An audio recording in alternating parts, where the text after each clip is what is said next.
Hey guys, today I'm going to be showing you how I make my gluten, dairy, and sugar-free pancakes.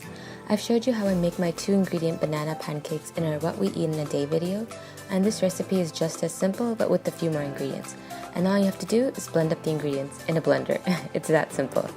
So to make these pancakes, you need 3 eggs, half cup rolled oats, 1 teaspoon baking soda, 1 teaspoon cinnamon, and 2 ripe bananas, and blend that up until you get a smooth batter. I let the batter rest for 10 minutes before cooking them, and I cooked each pancake for about 1 to 2 minutes on each side.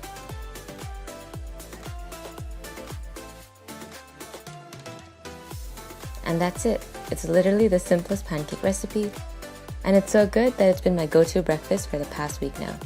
If you enjoyed this video, give it a thumbs up, and don't forget to comment and subscribe as well. See you in our next video.